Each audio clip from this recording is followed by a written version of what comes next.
Hello everyone, and welcome to another edition of the Computer Doctor Show Mobile Edition. And this is my new vehicle. It is it's new to me. It's a 2000 Chevy Tahoe. Due to the state of my business, I am in this vehicle now. It's able to tow and able to carry a lot more cargo. Very happy with it, and hopefully this will be my new mobile studio for a little while. And in this video, I thought I would talk to you guys about how to determine how old or outdated a website is.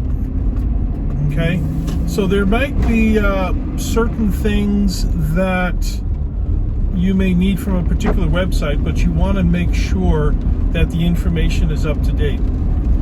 Sometimes websites have a publishing date or even a what's called a copyright date somewhere at the bottom, but those are usually not reliable because, for example, right now we're in the year 2020, and just because something says copyright, all rights reserved at the bottom, that's something that a lot of internet website WYSIWYG systems automatically put in as time goes on. So, for example, as soon as the ball drops for the end of 2020, a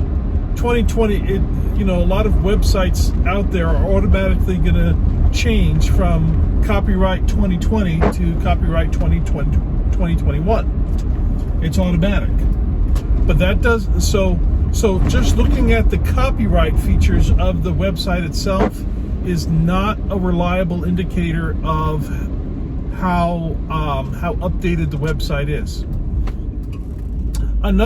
So that is an unreliable indicator. So what is a reliable indicator? Look on the website to see if there's anything that says about us. If they say anything about the establishment date, or this is the year that this company was established. If it's within a few years, chances are the information is still accurate. If it was if the company was established, 10 years ago, 20 years ago, 30 years ago or more, chances are the information may not be accurate. You may have to call them to see if if number one, if they're still in business, and number two, they still offer the same things that's on their website today. What happens is companies continue to evolve. What they were offering 5 years ago may no longer be available. Okay, and since we're being pushed to do more things online and to go to the website and look at, if people are pushing us to go to the internet for everything, we want to have some sort of measurement of knowing if what we're looking at is accurate or not. Here's another thing. Here's something that you can do to determine if what you're looking at is accurate or not. And that is to try to find their social media sites, their Facebook sites, their Twitter sites. If they're not putting something fresh on, like all the time, then chances are, if their social media is not recent, then chances are their website probably is not either. If you are trying to determine when a website was created, one thing that you can do is you can do a little bit of background history on the domain itself. And here's how you can do that on the domain itself. You can look up a search term called Whois. That's WHOIS. Whois. And Whois will, when you Google that word, Whois, a bunch of websites will come up that will give you information about a domain that's out there. Some of these Whois searches may give more information than others. Most of the domain registrars, the most popular one is GoDaddy. Most of them have a Who Is section where you can look up the public information available for any domain that you want.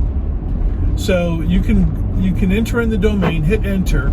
It's going to have a long string of data,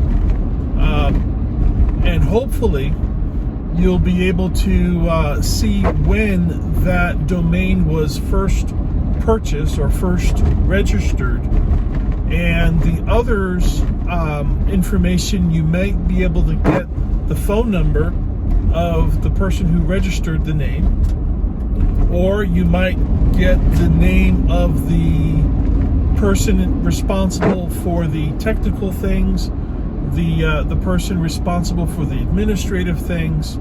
You might be able to get their email address. There might be a phone number listed, but again, this is public information. Now, the registrar, the person that actually created the domain, they have the option to privatize their personal information. So that is not always available, but some people don't want to pay the extra fees to hide their information, but they'll just go ahead and just have it public because that's the cheaper way to go. So if it's hidden, then that means that it was done on purpose, or they have a reason to hide it. Okay?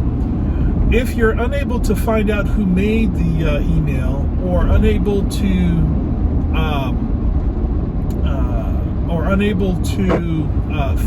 determine how old the website is, or how old the domain is, you can always write an email and patiently wait for a response. If there is no email listed on the website, you can always send it to something generic like admin@domain.com or info@whomever.com. Okay, these are ways that you can locate that.